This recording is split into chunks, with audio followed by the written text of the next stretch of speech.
Muchas gracias a la embajadora Nilda Garré, gracias Ricardo López Murphy por acompañarnos en la presentación de Sin Gloria, un libro que da cuenta de la política de defensa en la Argentina democrática y que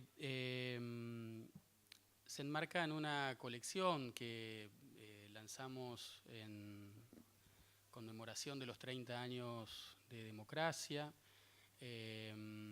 pero y que coordinan Jorge Sigali y Daniel González, pero con la particularidad de que es una colección que no es una mirada histórica, o en tal caso es una mirada histórica de grandes temas que han cruzado transversalmente los gobiernos en la transición democrática hasta el presente, pero fundamentalmente con una idea de perspectiva, digamos, de proyectar los grandes temas de la democracia argentina, los que han sido grandes temas y lo son de la democracia argentina, también con una mirada prospectiva. Así que para nosotros es un gran gusto estar presentando Sin Gloria. Ruth de Amen sin dudas es una autora muy destacada porque no solo tiene su trayectoria y experiencia en la academia, sino también una notable experiencia profesional que combinadas creo que hacen sin dudas una fuente de muchísimo valor para este libro que hoy estamos presentando. Sin más, desde ya muchísimas gracias a todos ustedes y damos lugar entonces a la palabra a Ricardo López Murphy. Muy bien, muchas gracias. Cuando a uno le toca comentar un libro, hay una estrategia en general que es subrayar en qué uno está de acuerdo, cuáles son los desacuerdos y hacer un rapport final, una síntesis de objeciones y acuerdos. Yo voy a seguir otra estrategia, no voy a seguir la estrategia clásica. Supongo que me invitaron para exponer la otra narrativa. Así que ahí va, así digo desde entrada, nomás sin dar vuelta. Yo creo que es muy importante estudiar y crear un debate sobre los temas de defensa y creo que en eso hay un déficit serio en el país. Serio porque en primera instancia subestimar el problema no lo arregla y creo que la subestimación, y es muy fácil ver en el debate público que yo voy a puntualizar ahora algunos problemas, prácticamente está ignorado. Así que cuando Ruth me invitó a comentar el libro yo no lo conocía, le pedí la versión digital. Ya estaba, lo habían publicado, entonces me mandaron la... Cuando lo leí dije, bueno, acá vamos a meternos en un lío grande, pero yo creo que la vida política del país requiere que cada cual afronte lo que son sus posiciones y no se escude en rehuir el debate. Empecemos entonces. Yo no creo que el título esté bien, Sin Gloria, dice. Y yo creo que si hay algo que uno puede rescatar del periodo democrático es que nunca en la historia hubo un control civil y político como el que tuvo el proceso democrático. Si hubo déficit fue porque el control civil no sabía bien lo que quería hacer, pero no hubo ninguna interferencia, yo por lo menos no viví cuando era ministro y los problemas que hubo en la década del 80 y comienzo del 90 fueron lamentablemente, cruentamente resueltos. Recuerdo que fueron cruentamente resueltos. Yo creo que en la Argentina democrática hubo un avance enorme en en poner a la Fuerza Armada en una función profesional y hubo un enorme esfuerzo en resolver dos índoles de problemas que yo creo que está mal que los subestimemos. En primer término, vía la acción diplomática, vía la cooperación en defensa, se superaron grandes problemas que había con nuestros vecinos.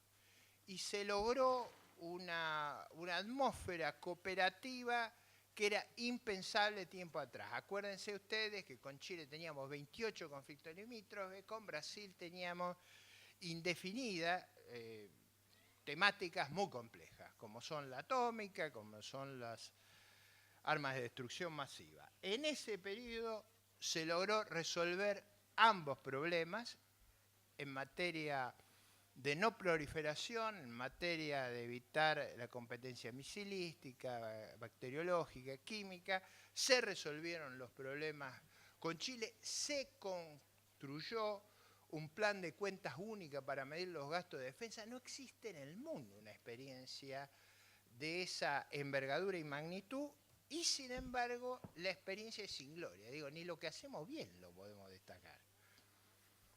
Bueno, va el segundo tema duro todavía. Respecto a mi gestión, yo no voy a discutir toda la gestión porque esto nos pasaría un año, pero digo, el primer error es sobre los antecedentes. Acá sí que hay un error de investigación. Entonces, Ruth, no puedo dejarlo pasar. Yo fui 7 años profesor de Economía de la Defensa en la Universidad Nacional de La Plata, en la maestría en Defensa y Estrategia Nacional. No es un tema menor porque esa cátedra y esa maestría la inició el presidente Perón. Digo, para que tengan la... Hay libros publicados bajo mi dirección. Si algo yo conocía en detalle cuando asumí la cartera de defensa, era el problema presupuestario de las Fuerzas Armadas.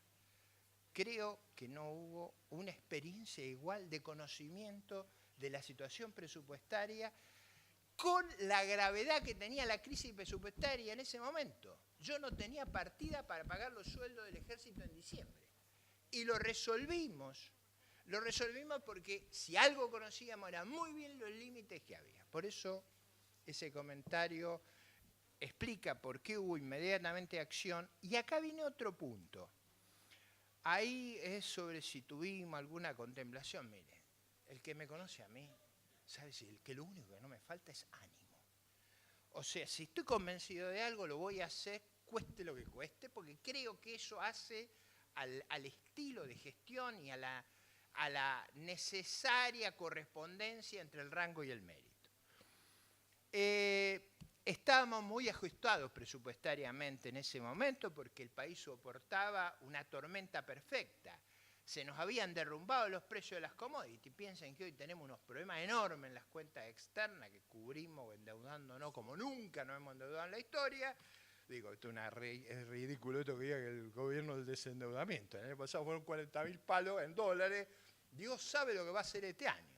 Pero digo, más allá de eso, en ese momento teníamos una crisis presupuestaria extraordinaria causada por la caída de los precios de las commodities, la soja a $150, por una tasa de interés que era 25 veces a nivel internacional la que es hoy, y porque Brasil, un vecino gigantesco, 5 veces nuestro tamaño, había devaluado y había bajado el nivel de precio a la mitad del que teníamos nosotros. Ese era el problema económico, presupuestario. Eso, en un gasto que estaba súper comprimido antes de mi gestión, hacía extraordinariamente difícil la gestión de defensa. Piensen ustedes que en el gobierno militar gastábamos más de 4 puntos del PBI, cuando yo fui ministro gastamos 0,6. Digo, para tener una idea de lo que fue el esfuerzo presupuestario que se hizo en esa época y la obsesión y las cosas que no hicimos, dejamos de hacer, tuvieron mucho que ver con el problema que muchas de las reformas cuestan plata inicialmente. O sea, usted para hacer alguna reforma necesita gastar primero y después recoger, pero si usted está ahogado en liquidez, no puede, hubo cosas que hubo que demorar por esa razón. ¿En qué gastamos mucho esfuerzo? En evaluar la calidad del gasto. ¿Por qué lo hicimos? Hicimos un esfuerzo fenomenal, como, digamos, con una gran participación en la Universidad Nacional de La Plata, porque acababa de ser dictada la ley de responsabilidad fiscal, que no solo ponía límites al gasto, sino que obligaba a evaluar la calidad del gasto. Y en defensa no había, ni en la Argentina ni en el mundo, una metodología estandarizada para eso. Para eso hicimos seminarios, contratamos profesores, para buscar una metodología estandarizada que nos permitiera poner en términos económicos y de evaluación del gasto social, como había que ponerlo, la medición. No voy a hacer una discusión aquí de los temas políticos ni de las definiciones que organizaron mi gestión y que estuvieron claros en los primeros días de mi gestión. O sea, yo creo que allá para el 19, 20 de diciembre, yo había completado la exposición de cuáles iban a ser los lineamientos de mi gestión en todos los temas. Como yo no creo que esos sean los temas de la defensa, no voy a entrar en la discusión de algunos de los temas más contenciosos, pero no porque tenga temor de las posiciones, sino porque no me va a dejar sino ir a los verdaderos problemas que tengo que enfrentar. Sí quiero decir que es notable de esa gestión el dramático recorte que hicimos de los gastos de inteligencia militar. Fue dramático el recorte, eso está bien puntualizado en el libro. Dramático el recorte. ¿Por qué? Porque habían cambiado las condiciones que habían dado origen a una sobredimensión de ese aparato que lamentablemente hoy hemos vuelto a reintroducir. Ahora vamos a la cuestión más crítica. Yo en general tengo una discrepancia total con lo que se ha hecho y no quiero demorarme en señalarlo. En primer lugar, es raro que la jefatura de la Fuerza Armada pase a quien ejerció la J2, es decir, la jefatura de inteligencia. Hay un desborde del gasto en esa finalidad y si algo uno pretendía era que eso cambiara esencialmente.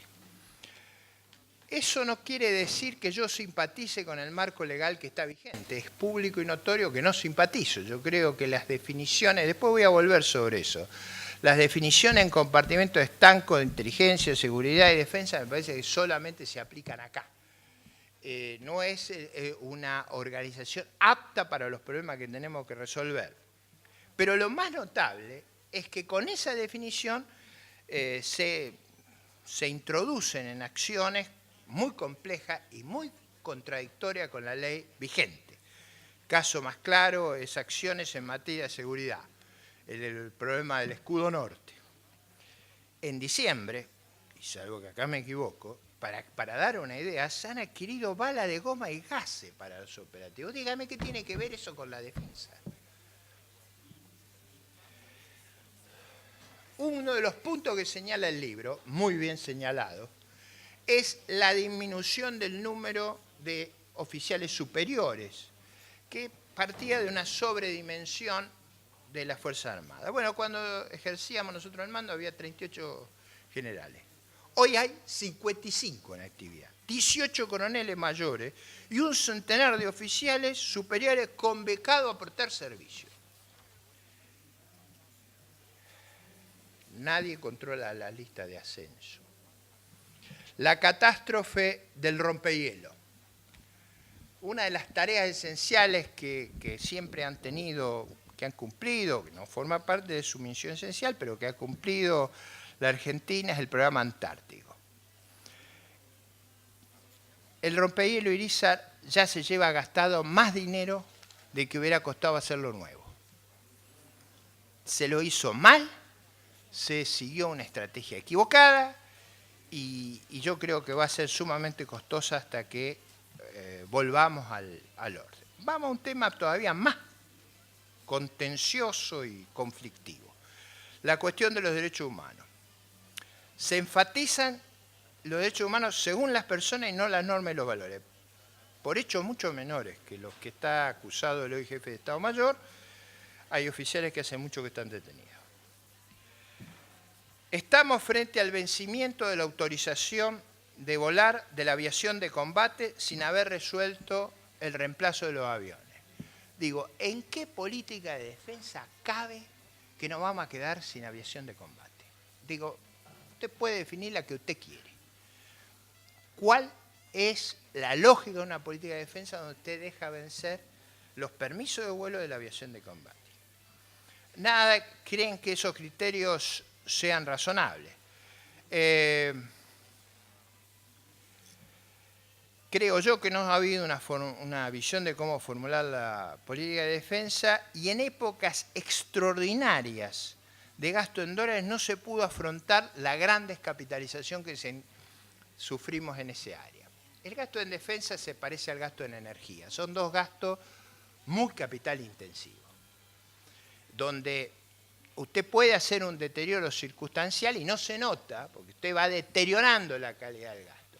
Ahora usted llega a un punto donde no tiene aviación militar, donde los días que navega la flota y los días que puede estar en operaciones y la capacidad de esa flota.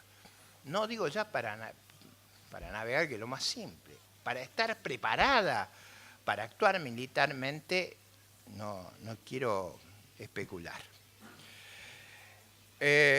Bueno, Ruth, en la bibliografía faltan algunos elementos. Uno que falta, que es muy importante, porque traduce mucho de las reformas que propusimos en nuestra gestión, es un libro de César Bertaza que se llama Análisis de la eficacia del gasto en la defensa.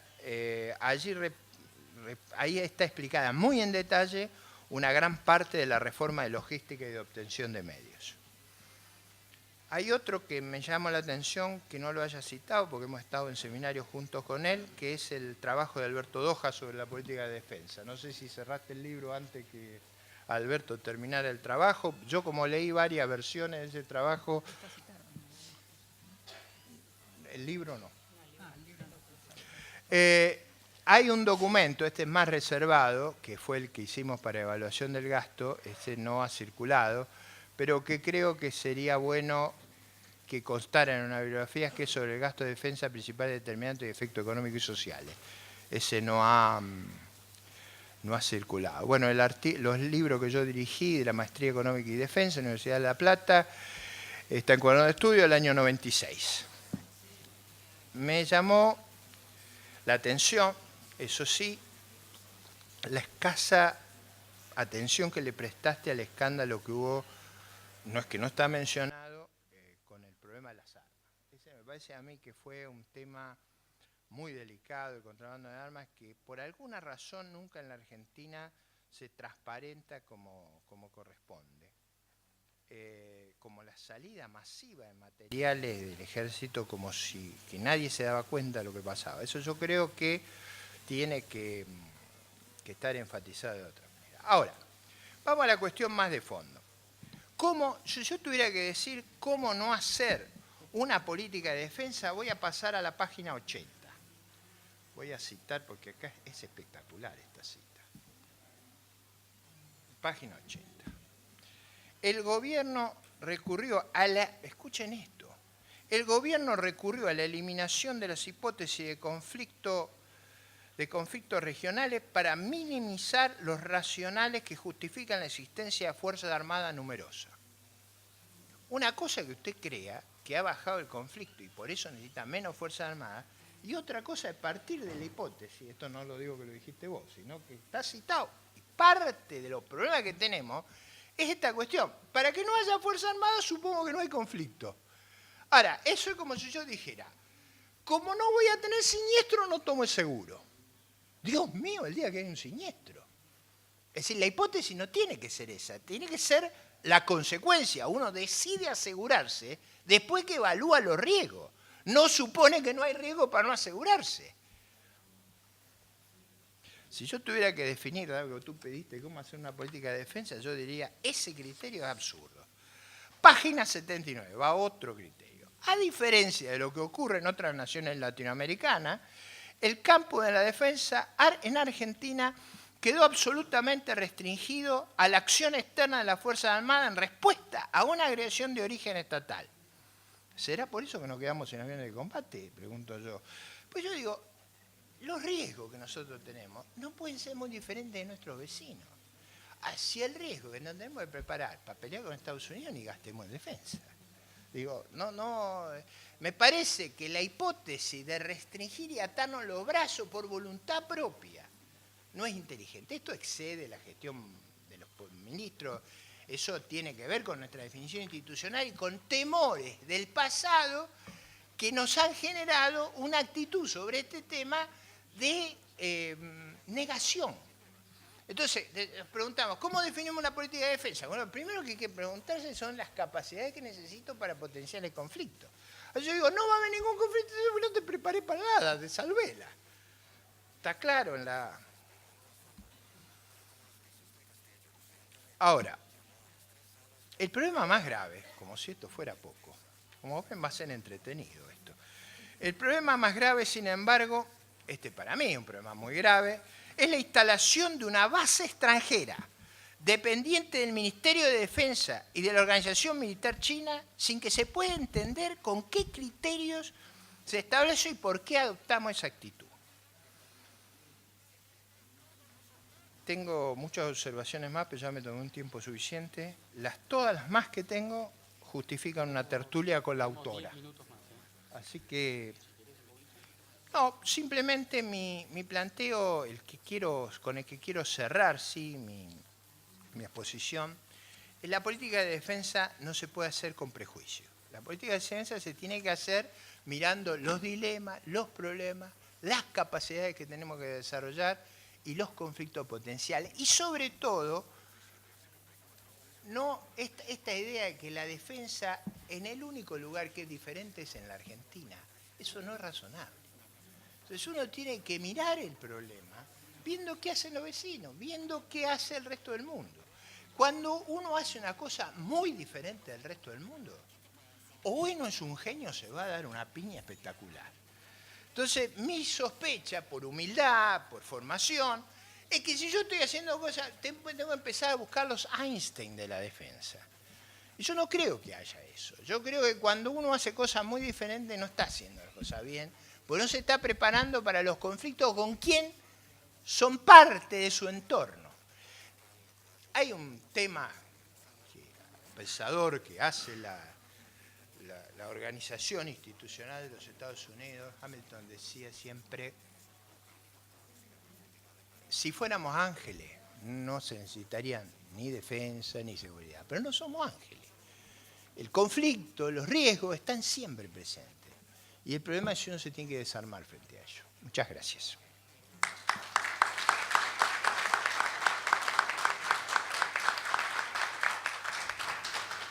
Nilda, por favor. Gracias.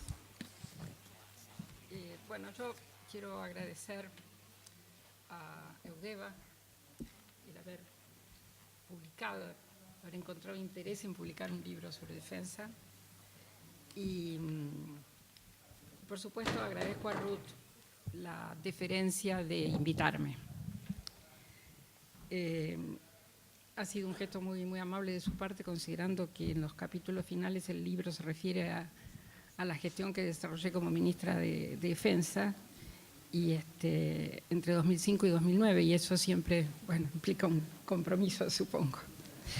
Quiero felicitarlo por el trabajo porque, bueno, estas cosas que hacen los académicos, que a veces no hacemos los que estamos más en la gestión o en la política, que es reflexionar, juntar todo lo que se dice sobre cada cosa, contrastarlo, y bueno, permitirnos después sacar nuevas conclusiones y tener nuevas curiosidades, ¿no? Yo tuve el gusto de leer este libro cuando me lo hizo llegar hace unos días a Washington y bueno, debo admitir que es un poco extraña la sensación porque en realidad Ruth anduvo por ahí mucho tiempo y si no muy cerca y si no casi al lado o al costado, de manera que uno siente que es una persona que ha estado empapada, que ha estado metida en los temas, ¿no? O que por lo menos ha estado hablando con gente que conoce, que estaba en los temas, de manera que la información es muy vívida, ¿no? Muy, muy completa. Y también, bueno, me decepcionó un poco que en algunos tramos la presencia de ella más así personal se alejaba y el relato se enhebraba un poco en base a testimonios más indirectos o trascendidos periodísticos. En estos últimos en especial no puedo dejar de recriminarme que quizás, y a pesar de la abundante producción editorial, así lo dice un poquito, quizás hasta irónicamente Ruth, sobre lo que editamos, imprimimos y sacamos cuando estuve en el ministerio, pero bueno, seguimos sin ser suficientemente claros con algunos temas, evidentemente. Bueno, va a ser 5 años que dejé la cartera de defensa, exactamente el mismo tiempo que estuve a cargo.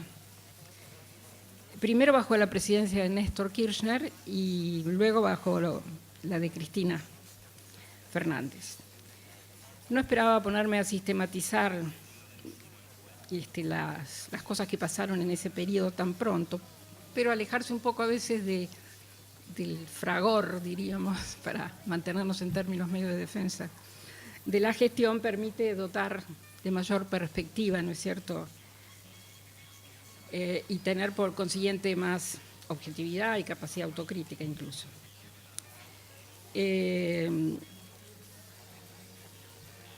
Trataré en honor a la brevedad de hacer una devolución a la autora de los temas que directamente me refieren e intentaré sintetizar mi opinión sobre otros que no lo hacen directamente, pero de los que he ido construyendo una apreciación para hacer una síntesis final sobre los puntos más claves que yo creo que se lograron en estos años concretar en el área de defensa. Y también los que no se concretaron, con algunos de los cuales, por supuesto, coincido desde ya, porque son objetivamente así con el doctor López Murphy. La conclusión global de Ruth es positiva y optimista. Sobre el final del libro dice: la democracia argentina ha demostrado tener una poderosa vitalidad para procesar conflictos, pudo encauzar el papel de las Fuerzas Armadas en la sociedad, asignándoles el lugar que les corresponde en un país que no está amenazado, procesó igualmente un cambio en las relaciones con el mundo occidental y con los países vecinos. En definitiva, logró encauzar la política dentro de términos medianamente republicanos. Retomando una perspectiva que varios años atrás hacía Samuel Huntington, lo importante de un orden social es que implique consenso, comunidad, legitimidad, organización, efectividad, estabilidad. La idea que el gobierno gobierne. Un consenso que hoy existe en la Argentina, termina Ruth, pese a las divergencias, es la certidumbre de que el presidente o la presidenta gobierna. Creo que me costaría estar más de acuerdo con una definición tan elocuente. Si hay un activo neto que la presidenta Cristina lega a su sucesor del partido que sea, es la centralidad de la política como vehículo para transformar la realidad. Contrastar el protagonismo que hoy tiene el gobierno en la fijación de la agenda y las políticas públicas con el vacío de poder y con la sensación de desamparo tras la crisis del 2001 es un ejercicio tan evidente que parece trivial. Pero debemos recordar, tener bien presente que hace solo 15 años los destinos del país se decidían en las sedes de los organismos internacionales de crédito y no en la Casa Rosada, no en el Congreso, ni siquiera fronteras adentro. Se decidía entre burócratas en Nueva York que debían aprobar préstamos que nuestro país solicitaba desesperado para poder pagar sus vencimientos de deuda. Era un modelo perverso en el que nos exigían medidas de ajuste afectando la cobertura social a grupos vulnerables en tiempos en que el desempleo superaba el 20% de la población activa. Desempleo que además había aumentado muy significativamente por la aplicación de políticas que esos mismos organismos habían recomendado implementar, como la convertibilidad, la apertura comercial indiscriminada, la flexibilización laboral, bueno, etc. Ellos eran cómplices del desastre y no podían dejar caer al alumno ejemplar que había hecho todos los deberes sin pagar un costo de credibilidad importante. Nos financiaron de más y la crisis estalló cuando el delegado del Fondo Monetario se retiró de Buenos Aires a principios de diciembre del 2001 con el veredicto de sugerir a la Junta Directiva no aprobar nuevos créditos para el país. Así empezó el terremoto, porque un burócrata en su informe decidió decir basta. Por eso, Ruth, estoy de acuerdo con vos. En mayo del 2015, afortunadamente, la presidenta gobierna, aún contra la extorsión de los fondos buitre, contra los pronósticos apocalípticos de los analistas más taquilleros y la teoría del pato rengo. A solo 5 meses de la elección general, la presidenta conserva una imagen positiva significativa y lidera la iniciativa política. Una situación más que notable luego de 8 años de una conducción llena de batallas. Pero vayamos a los temas de defensa que son los que nos convocan. En los últimos párrafos, Ruth dice: la instauración de una política de defensa adolece de fallas. Ninguno de los 6 gobiernos democráticos invirtió en el entrenamiento de funcionarios estatales para conducir la defensa. Agradezco la nota al pie que la autora me concede en ese sentido, pero quisiera permitirme discrepar con esta apreciación, por lo menos parcialmente. La formación y jerarquización del funcionariado de la defensa fue una prioridad de primer orden en mi gestión. Tuvimos claro desde el principio que no era posible consolidar un sólido gobierno político de la defensa sin un plantel de técnicos civiles formados en la especialidad.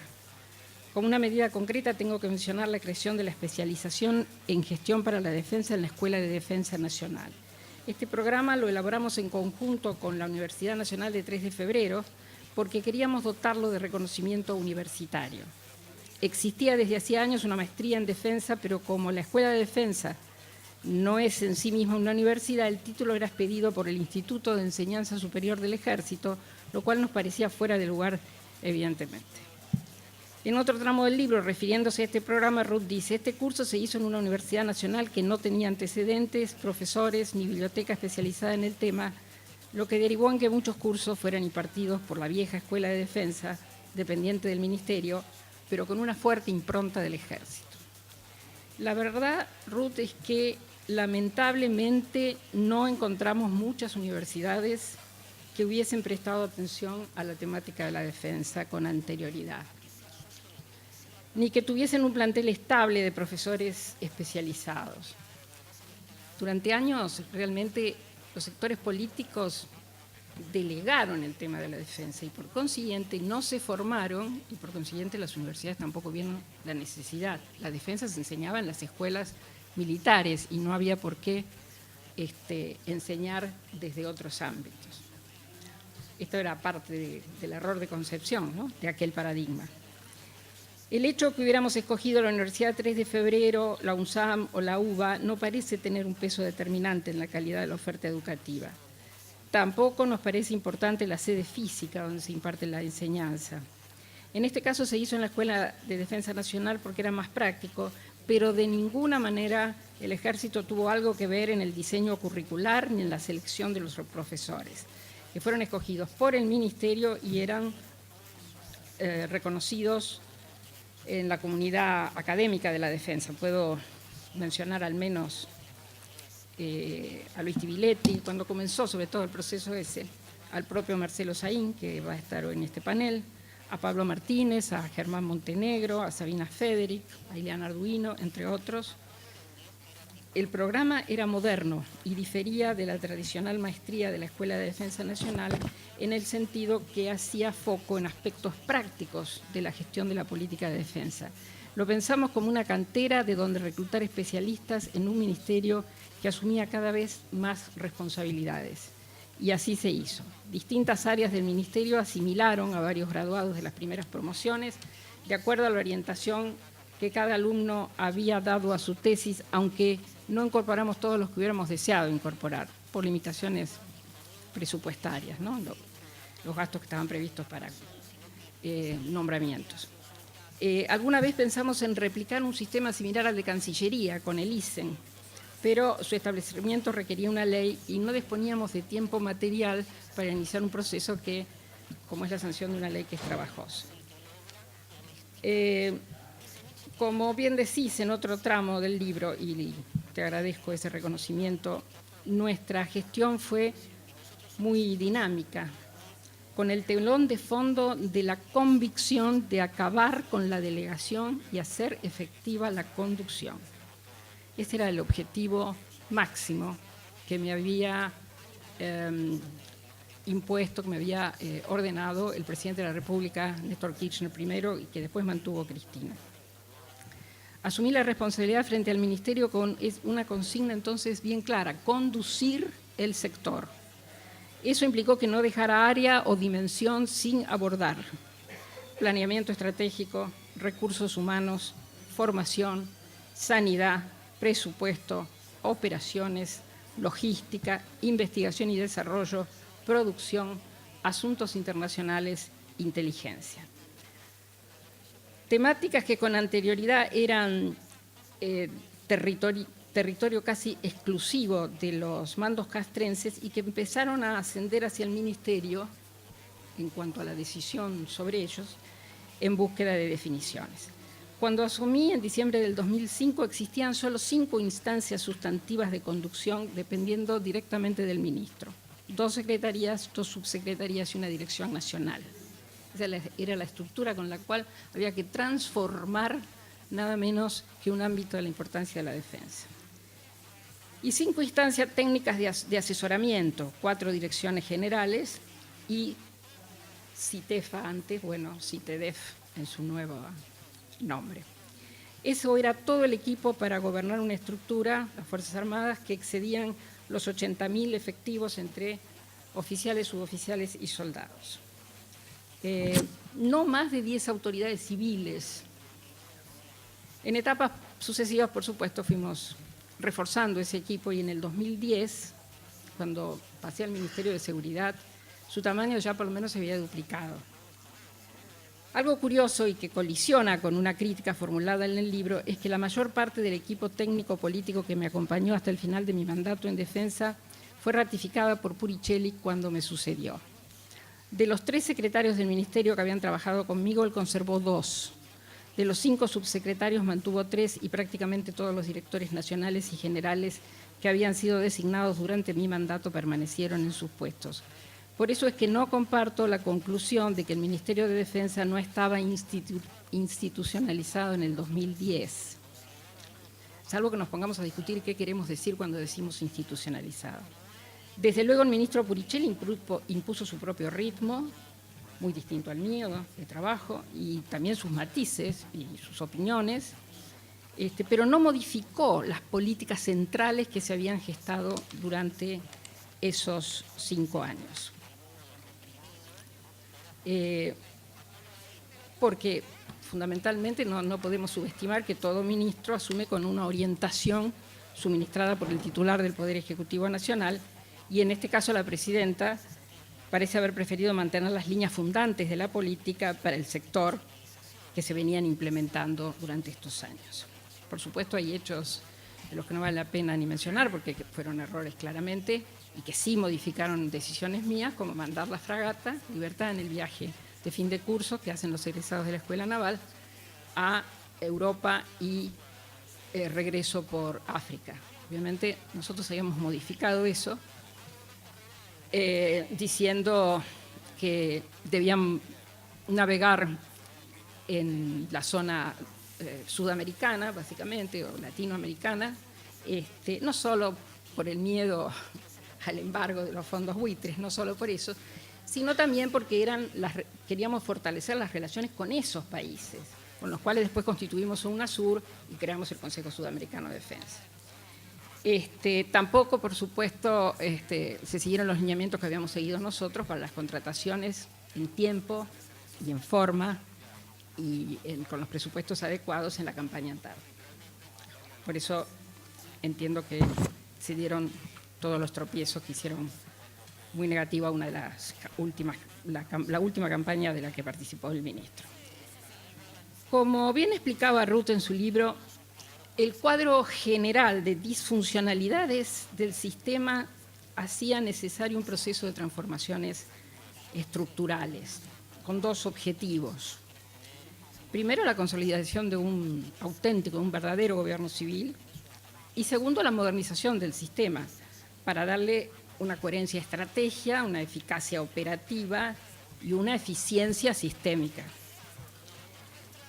En lo que hace a modernización, el Ministerio debía fortalecer sus competencias y darle nuevas capacidades tomarse nuevas capacidades de gestión. Fíjense que cuando nosotros llegamos, nos llamaba la atención cómo se elaboraba el presupuesto de defensa. En realidad, cada fuerza elevaba al ministro un presupuesto, teóricamente, o siempre había sido así, el ministro lo endosaba con su firma, lo mandaba al Ministerio de Economía. El Ministerio de Economía miraba y si veía que era mucha plata, recortaba. Decía, no, en vez de 100 millones, 80 millones. Y recortaba con un criterio financiero del Estado Nacional, no con un criterio desde el punto de vista de la defensa, donde si yo no voy a tener todo el presupuesto al que aspiro, tengo que hacer un estudio muy serio de dónde voy a recortar, porque es menos nociva para la eficiencia de la política de defensa.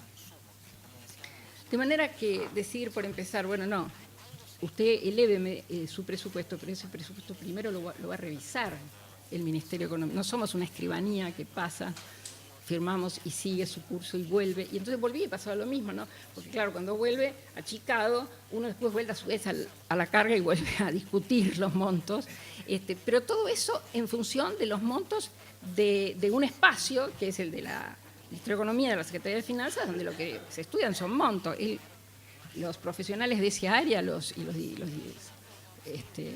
funcionarios de esa área quieren que les cierren las cuentas, no quieren mejorar la defensa. Tampoco la querrán perjudicar, pero el tema no lo entienden, por lo menos. Bueno, de manera que esa falta de intervención seria, concreta, real del Ministerio era muy ostensible. En realidad era solo formal la participación, o la intervención, mejor dicho, del Ministerio. En cuanto a la modernización en las Fuerzas Armadas, bueno, había que modificar misiones, funciones, concepción, los criterios de empleo del instrumento militar, había que rediseñar arquitectura y también el esquema normativo, el esquema orgánico y el esquema funcional. Había que hacer un cambio de metodología del plan estratégico, había que reformular el subsistema de recursos humanos, el de infraestructura, el de formación, el de organización, el de doctrina. Se tuvo una definición en ese momento así muy clara, que es estratégica, que es el carácter defensivo de nuestro sistema de defensa, basado en un principio de legítima defensa, con enfoque autónomo y cooperativo, relacionado con el sistema de defensa regional y con la cooperación con los sistemas multilaterales. Otro tema al que nosotros le dimos una enorme importancia y trabajamos muchísimo en ese tema, no solo el Ministerio, también trabajaron las tres fuerzas, entusiasmadas realmente con ese cambio estructural, era el ciclo de planeamiento estratégico. Por el decreto 1729 del 2007 se instauró ese ciclo, conducido y supervisado en su totalidad por el nivel político, y 2 años después, por otro decreto, se aprobó la Directiva Presidencial de Política de Defensa, que instruyó al Ministerio y a sus Fuerzas Armadas dependientes a adecuar su estructura, su funcionamiento y hacer las previsiones correspondientes. Se tomó la decisión de optar doctrinariamente por un método de planeamiento basado en las capacidades y no en las hipótesis de conflicto. Yo no creo, como el doctor López Murphy, que es un voluntarismo decir que no hay hipótesis de conflicto con los países limítrofes, con las que Argentina mantuvo décadas, lamentables décadas de rivalidad y de teórico enfrentamiento. Creo que realmente hoy las relaciones, tanto con Chile como con Brasil, son de cooperación en muchos temas, en ejercicios, en operativos, hasta en cuerpos conjuntos como el Cruz del Sur con Chile. Yo me acuerdo que un viaje que hice me permito una anécdota, pero porque es muy ilustrativa, en un viaje que hacíamos a Chile, también participaba el jefe del Estado Mayor Conjunto, el brigadier Chevalier, y íbamos con motivo justamente de esta Fuerza Cruz del Sur, argentino-chilena para operaciones de paz, y me dice, doctora, todo serio, ¿no? No sé si alguno lo conoce, sabe que es una persona que habla así como muy seriamente, cuando su estilo, ¿no? Me dice, ¿usted le parece que yo comente que en el momento de la casi guerra con Chile, yo tenía como objetivo bombardear el aeropuerto de acá, de Santiago del Estero? Yo lo miro aterrada. De Santiago de Chile. De Santiago. Digo, Perdón. el único que nos faltaba. De Santiago de Chile. Lo miro, obviamente dándome cuenta que era una broma, pero es medio aterrada. Bueno, nos reímos, digo, de eso no mencioné nada, de eso mejor tratemos de dejarlo en el olvido. Fuimos, tuvimos la jornada, hicimos el operativo, todo. Y cuando ya nos estábamos por volver, me trae al jefe de la Fuerza Aérea Chilena. Me terminó confesando que iba a bombardear este aeropuerto, dice, por el cual ustedes se van a ir. Y yo le dije que en realidad tenía que bombardear el de Bariloche. Ese es el grado de locura en el que estuvimos metidos en algún momento los argentinos. Dramática locura, ¿no es cierto? Porque una guerra con un país con el que tenemos 5.000 kilómetros de frontera, historia común, lazos comunes de todo tipo, bueno, hubiera dejado secuelas, seguramente cualquiera fuera que lo hubiera ganado, y aún habiéndola, aunque lo hubiéramos ganado nosotros, secuelas después irrecuperables, ¿no? en la relación.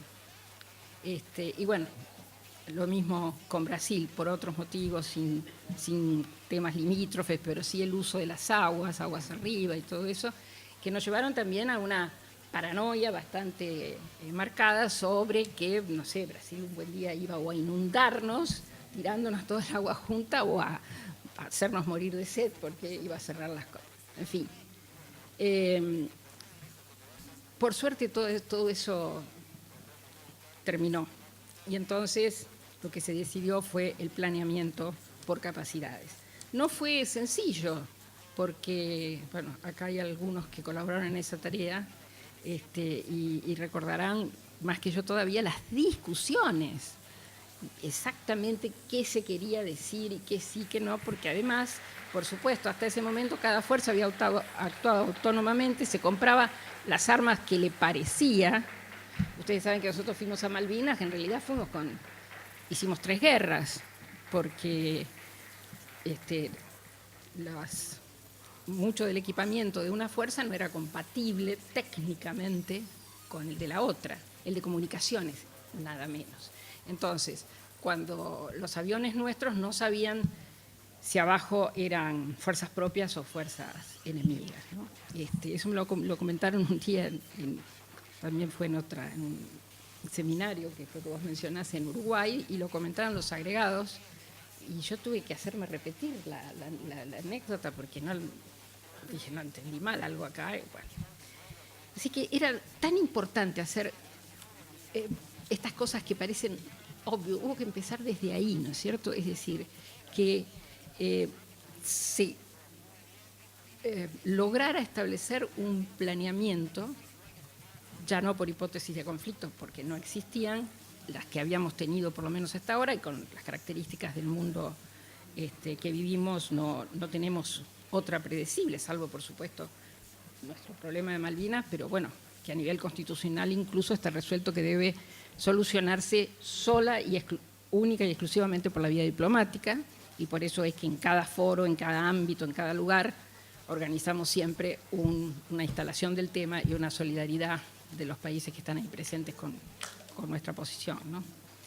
Pero bueno, al no tener hipótesis de conflicto teníamos que tener previsto este otro sistema por capacidades, y esto, bueno, nos llevaba a priorizar mucho también la acción conjunta. No podía ser que cada fuerza actuara autónomamente recibiendo órdenes de su línea de mandos, y que no tuvieran ni doctrina, ni planeamiento, ni formación, ni adiestramiento conjuntos, para actuar conjuntamente. Ese fue un tema que hasta era motivo a veces de chistes. La conjuntez era una de las palabras que más se repetían en el Ministerio de Defensa en ese momento.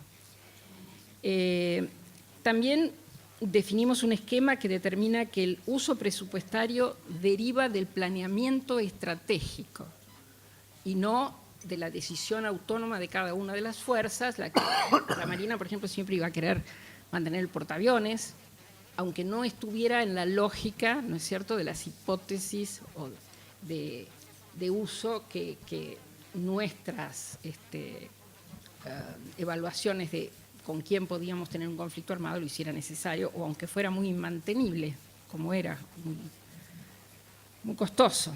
Entonces, digamos, por eso es que hubo una postergación para mis características personales de absoluta ansiedad y siempre querer hacer las cosas el día anterior, que estén hechas ya desde el día anterior. Ese proceso fue largo, llegar finalmente al plan de capacidades militares final, donde se dice, hace una perspectiva, digamos, de mediano plazo, diciendo qué vamos a necesitar y qué inversiones se van a hacer en ese mediano plazo. Mientras tanto, también había que postergar algunas adquisiciones porque no teníamos terminado ese planeamiento.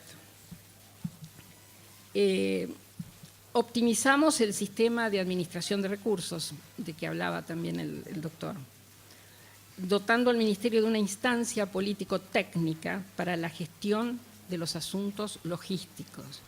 En las fuerzas se compraba mucho, pero mal y caro. Y no se aprovechaba el poder de compra que puede tener el Estado cuando compra cantidad. En fin, todo eso era muy desordenado. Entonces, tanto para las inversiones como para el abastecimiento de insumos comunes, como para las capacidades de mantenimiento después en estado de funcionamiento de los recursos, ya termino,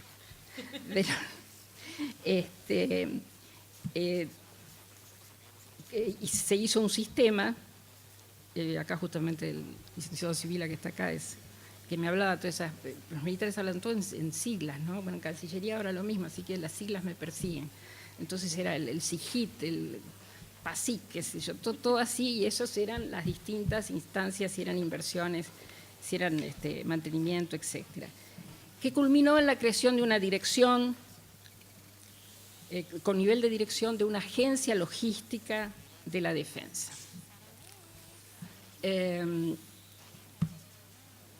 Como tienen, por otra parte, casi todas las versiones de la defensa más modernas, tienen agencias logísticas que hacen las compras conjuntas de todos, ven que sean compatibles y además, por supuesto, hay más controles de transparencia y más controles de corrección, ¿no es cierto?, en las compras que se hacen. Creo que incluso esta agencia, esta dirección, ahora ha sido, no juro, pero creo que ha sido elevada al rango de subsecretaría, lo cual personalmente no es lo que más me convence, porque ese es un rango político, y la lógica es que esto fuera una agencia político-técnica y sin influencia en las decisiones que tome de la autoridad política. Pero bueno, quiero decir que se mantuvo todo eso. Articulamos, otra cosa que nos parecía fundamental, las áreas de investigación, desarrollo y producción. También para eso creamos una subsecretaría de Ciencia y Técnica, porque el tema científico-tecnológico estaba insólitamente descuidado en las fuerzas. Entonces articulamos el Instituto Geográfico con el Instituto Hidrográfico, con el Servicio Meteorológico, con los institutos de investigaciones de las fuerzas, porque sí lográbamos relacionar todas esas investigaciones, por supuesto, mejorábamos enormemente los resultados. Y también recuperamos algunas cosas que se habían perdido dramáticamente, porque indignantemente, como los astilleros están dando, igual perdimos un montón, ¿no? Con las privatizaciones se perdieron un montón de empresas, creo que son 23 las que se privatizaron, pero bueno, esta que se había privatizado, pero además fraudulentamente, el astillero Tandanor, que lo unimos a otras áreas específicas de la Marina, hicimos el complejo industrial naval, que por supuesto estaba totalmente no equipado, estaba, en fin, tenía algunas cosas valiosas como el Syncrolift, ¿no?, que es esa especie de grúa, ¿no?, movible que puede sacar el barco del agua. Pero bueno, y recuperamos FADEA, la llamamos FADEA, ¿no?, pero la famosa, la histórica, la mitológica fábrica de aviones de Córdoba, que se había concesionado a la Lockheed, creo que por 30 años, no me acuerdo ahora bien, pero bueno, todavía quedaban como 15 para poder recuperarla. Iniciamos una terrible negociación semanal que duró un año entero, todas las semanas, y finalmente logramos recuperar la fábrica, que estaba, por supuesto, ya no tenía nada que ver con aquella gran fábrica de aviones, tenía retraso tecnológico, se usaba solamente una pequeña parte de su tren, de su línea de producción, pero bueno, había que empezar por lo primero, porque había todavía parte del personal, se había perdido mucho personal. La lógica en realidad lo único que vino a hacer acá fue a poner un tapón para evitar el desarrollo de esta industria aeronáutica argentina, que era muy importante, y impedir ese desarrollo. Bueno, por eso creció la fábrica de aviones de Brasil, ¿no? Y ni Tandanor ni FADEA están dando todos los resultados, entiendo yo, aunque estoy un poquito desactualizada en este momento, que tendrían que dar, pero en realidad FADEA estaba previsto que tenía que seguir haciendo el Pampa y algún avión de entrenamiento también, que eran los objetivos que se le puso en ese momento. Y Tandanor, bueno, tenía que arreglar el rompehielos. Eso se presentó por una fatalidad de una muy mala conducción, digamos, del barco por parte de la Marina, ¿no? Por lo cual fueron echados todas las personas porque estaban las cosas explosivas muy cerca de los lugares donde había peligro de incendio, etc. Bueno, no viene al caso. También creamos la Secretaría de Asuntos Internacionales, porque el Ministerio no tenía una Secretaría de Asuntos Internacionales, que no solo impulsó todas las relaciones bilaterales con los países limítrofes y los países de Sudamérica y algunos países europeos y también algunos asiáticos, sino que bueno, formó parte o impulsó, fue la integración del Consejo Sudamericano de Defensa, una herramienta que estimamos fundamental porque, claro, los países sudamericanos tienen que manejar la defensa regionalmente. Es impensable hoy que sea hemisféricamente, porque ya vimos una vez con Malvinas que uno de los países del hemisferio es socio de otra alianza militar defensivo-ofensiva, que es la OTAN, y que por consiguiente, si nosotros fuéramos atacados por algún país de la OTAN, no ayudaría, o quizá por algún de otro lugar donde los intereses estratégicos de Estados Unidos lo lleven a no adherirse a nosotros. Pero bueno, eso se fue consolidando. Ese consejo, tuve la satisfacción de haber estado en la parte fundacional de todo eso, y el otro día con satisfacción leer que lo que en ese momento previmos que era la creación de una escuela sudamericana en el marco de UNASUR de defensa se concretara en Quito, donde se inauguró esta escuela, para que no tuvieran nuestros militares que ir a la Escuela de las Américas ni a ninguna otra similar. Modificamos todos los planes de estudio en todos los niveles, desde los liceos hasta los colegios y escuelas. Porque debían ser además uniformes, ¿no?, para todo el instrumento militar, y debían cumplir con los requisitos del Sistema Nacional de Educación, que no cumplían. Entonces tuvimos que ajustarnos, queríamos que se ajustaran a eso. Implementamos una perspectiva de derechos humanos en la fuerza que por supuesto estaba absolutamente ausente, para lo cual creamos una dirección nacional, y desde allí también, articulados con el área de la Subsecretaría de Formación, se puso esta perspectiva de derechos humanos en todos los estudios. Y desde allí también cumplimos con un compromiso adquirido a nivel internacional ante la Corte Interamericana de Derechos Humanos, que era la derogación del Código de Justicia Militar.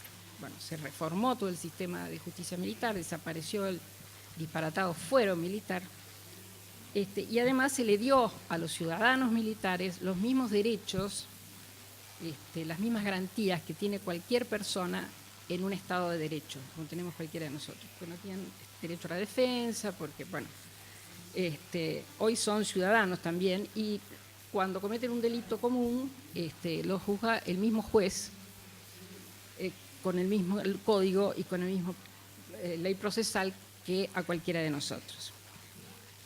Ya estoy. Bueno, hicimos una política de género, esto lo tengo que decir porque, bueno, es un aviso imposible de pasar. muy intensa también, porque había realmente un trato muy discriminatorio. Yo siempre en broma les decía, pero ustedes creen que entrar mujeres a la fuerza quiere decir que van a poner baño de damas, pero es más complicada la cosa, no es solo eso. Y bueno, generamos alguna cantidad de protecciones para mujeres embarazadas o en el periodo de lactancia, etcétera. Y además, bueno, posibilidades de acceso, posibilidades después de progreso en la carrera. Hicimos muchas modificaciones en el sistema de inteligencia militar. La ley de defensa solamente se había limitado a crear la Dirección Nacional de Inteligencia Estratégica Militar en el ámbito del Ministerio de Defensa y poner un civil al frente de eso, pero la inteligencia táctica, operacional, la seguían haciendo las fuerzas. Se nos escaparon, por supuesto, algunas cosas. Ustedes saben que hicimos una denuncia contra la Marina porque seguía haciendo inteligencia interna, que terminó con el pase a retiro de algunos de sus oficiales y la condena de varios también. Pero en líneas generales yo me atrevo a decir que logramos eliminar el tema de la inteligencia interna en las fuerzas, para lo cual también compramos el equipamiento, por lo menos en ejército, que tiene que tener para hacer inteligencia táctica operacional, es decir, los sensores, los, qué sé yo, ¿cómo se llaman? Para ver a la distancia, una especie de larga vista, no se llaman, pero bueno. Bueno, todas esas cosas que no las tenían, incluso parecían chicos el Día de Reyes, pues nunca habían trabajado con eso. Claro, siempre habían estado en realidad en la calle haciendo inteligencia interna en la lógica todavía de la Guerra Fría. Y bueno, otras cosas, pero dejo ahí porque si no ya me van a matar. Es decir que, para una frase final, a pesar de que Ruth dice no estaba institucionalizado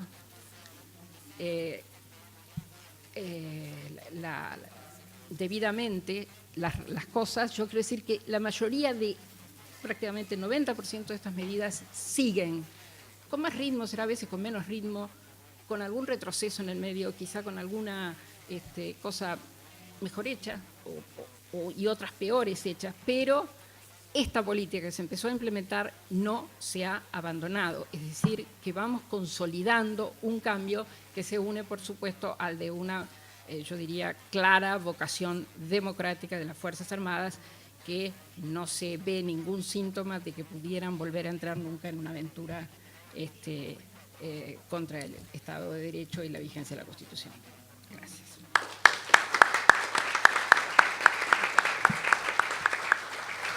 Bueno, y ahora sí es el turno de la autora. Ruth, por favor, gracias. Yo voy a ser muy breve. Quiero empezar agradeciendo los comentarios. Para mí es un honor tener a dos exministros criticando, pero de alguna manera también dándome la posibilidad de tener más información, más datos. Y los dos, digo que yo los conozco mínimamente, siempre me han sorprendido por su honestidad intelectual. Creo que eso se ha quedado muy en claro hoy. Entonces, a que haya diferencias de enfoques, aunque tengamos nosotros también entre mi libro y lo que ellos han dicho diferencias, para mí es realmente muy grato poder escucharlos y además he anotado todos sus comentarios. Seguramente hay muchas fallas. En general, los profesores, los que escribimos libros de tipo académico, nunca nos gustan los libros terminados. Siempre nos damos cuenta que faltan cosas, que han quedado cosas en el tintero, algunas, por ahí como ha dicho Ricardo, más graves de olvidar, pero bueno, en algún momento hay que poner un punto final y generalmente ese punto final no es el mejor de todos. Yo quiero agradecer también a Eudeva porque ha sido realmente un gusto trabajar con ellos, de forma muy fácil, muy generosa, y también, bueno, esto que han organizado acá en la feria, así que estoy muy agradecida. A los tres, digamos, académicos, pero también actores de la política que hicieron referencias en la contratapa del libro. Para mí también fue un honor poder tenerlos bueno, de alguna manera apoyando esta producción. Por supuesto, a los amigos que están acá presentes y al público en general que, digamos, muchas veces no es especialista en el tema y no sé si por ahí le resultó tan interesante como me resultó a mí escuchar estos comentarios. Y lo último que por ahí me gustaría decir es, acá hay algunos exalumnos míos que saben que yo siempre he dicho que la defensa es una política pública y como política pública tiene que haber mucho más gente interesada y muchos más expertos que puedan intervenir en esta política para que justamente los logros que se vayan alcanzando en las administraciones se consoliden, para que el debate sea un debate de la sociedad y bueno, en la medida que esto genere un pequeño escalón en ese proceso, realmente yo estoy muy contenta. Y de alguna manera también cuando uno termina una etapa de una investigación, de un libro, si bien da un poco de pena dejar ese tema, por otro lado también es una satisfacción verlo en papel y en cartulina. Gracias a todos, gracias a Eudeva, gracias a ustedes y nada más por...